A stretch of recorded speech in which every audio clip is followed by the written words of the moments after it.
Hello friends, আমি তনুশ্রী প্রতিদিনের মতন আবার আজকে একটা রেসিপি নিয়ে হাজির হয়েছি আপনাদের সামনে। রেসিপিটার নাম হচ্ছে মাছের মাথা দিয়ে বাঁধাকপি। আসুন দেখে নিই মাছের মাথা দিয়ে বাঁধাকপিটা করতে আমার কি কি লাগছে। বাঁধাকপি, নুন হলুদ দিয়ে মাখা মাছের মাথা, আলু, মশলার থালিতে আছে পেঁয়াজ, আদা লঙ্কা বাটা, লঙ্কার গুঁড়ো, নুন, হলুদ, ঘি, চিনি, তেল। এদিকে দেখে নিন ফ্রেন্ডস, আমার একটা প্লেটের মধ্যে একটা মশলা করার জন্য আমি একটা নিয়ে নিয়েছি। গোটা জিরে, ধনে, গোলমরিচ, লং, এলাচ, দারচিনি, সাথে দুটো তেজপাতা। ফ্রেন্ডস, আমি আগে থেকে গ্যাসটা জ্বালিয়ে কড়াইটা বসিয়ে দিয়েছি। কড়াইটা আমার গরম হয়ে গেছে ফ্রেন্ডস। এবার আমি খালি কড়াইয়ের মধ্যে তেজপাতা, ধনে, গোলমরিচ, লং, এলাচ, দারচিনি আর জিরে দিয়ে একটু নাড়াচাড়া দিয়ে কিছুক্ষণ ধরে ভেজে নেব। ফ্রেন্ডস, মশলাটা ভাজা হয়ে গেছে। আমি মশলাটা এবার একটু মিক্সিতে গুঁড়ো করে নেব। তেজপাতাটা সমেত গুঁড়ো করবো ফ্রেন্ডস। খালি কড়াইয়ের মধ্যে এবার আমি তেলটা দিয়ে নেব। তেলটা গরম হওয়ার জন্য একটু সময় দেবো ফ্রেন্ডস।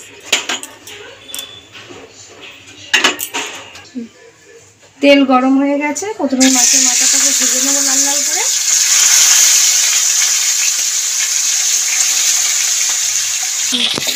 এপিট ওপিট করে আমার মাছের মাথাগুলো ভাজা হয়ে গেছে। এবার মাছের মাথাগুলোকে আমি তুলে নিচ্ছি।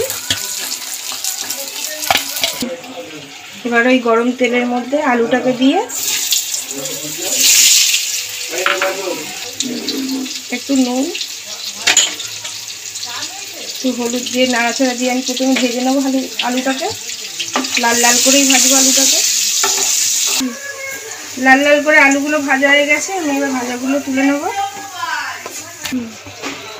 গোটা জিরে, এলাচ, তেজপাতা ফোড়ন দিয়ে নিলাম। নাড়িয়ে ছাড়িয়ে ভেজে নেব।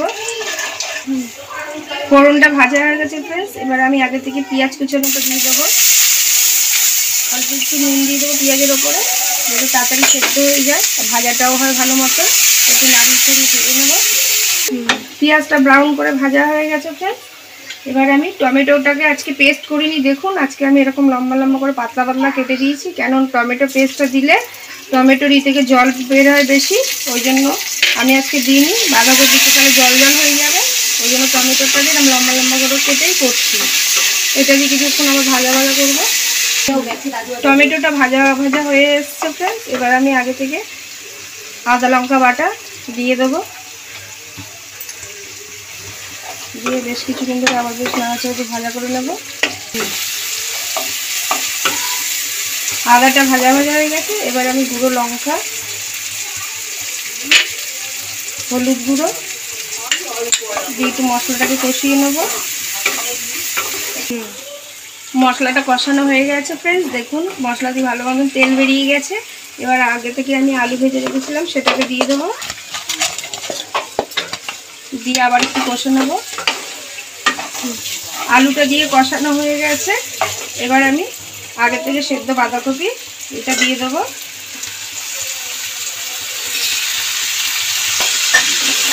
একটু নাড়াচাড়া দিয়ে ভালো করে মশলা দিয়ে আলুটাকে মিলিয়ে নেব।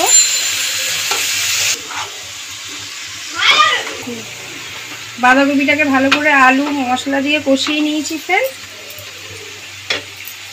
এবার উপর থেকে নুন দিয়ে দেবো। বেশ কিছুটা নুন দিলাম আমি। এবার বাঁধাকপিটা একটুখানি নরম হওয়ার জন্য একটু সময় দেবো। আমি একটুখানি ঢাকনা দিয়ে কিছুক্ষণের জন্য অল্প সময়ের জন্য একটু ঢাকা দিয়ে রাখবো। মাঝে মাঝে একটুখানি নাড়িয়েও দেবো ঢাকনাটা খুলে। কিছুক্ষণ পর ফ্রেন্ডস আমি ঢাকনাটা খুলে দিচ্ছি। দিয়ে ভাজা মাথা দিয়ে দিলাম বাঁধাকপির মধ্যে।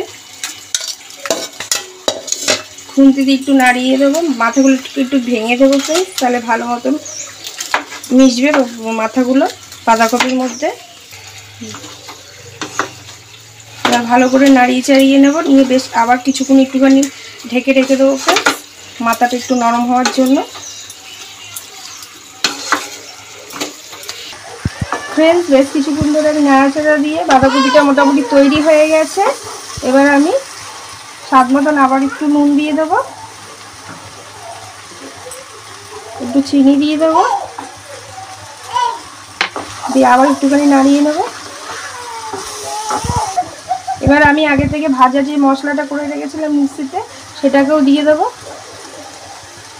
এই মশলাটা দিয়ে বাঁধাকপি ফ্রেন্ডস একদিন তৈরি করে দেখবেন এরকম পদ্ধতিতে, একবার করলে গ্যারান্টি দিয়ে বলছি আবার করতে ইচ্ছা করবে। এবার আমি নামিয়ে নেব আমার বাঁধাকপি মাছের মাথা দিয়ে, তার আগে একটুখানি ঘি দিয়ে দেবো উপর দিয়ে। ফ্রেন্ডস আমার রেসিপিটা তৈরি হয়ে গেছে, এবার নামিয়ে নেব। ফ্রেন্ডস রেসিপি তৈরি করাটা দেখে যদি আপনাদের ভালো লেগে থাকে তাহলে প্লিজ একবার বাড়িতে করে দেখবেন, আর ভালোবেসে প্রতিদিনের মতন একটা লাইক শেয়ার সাবস্ক্রাইব করে দেবেন। Thank you.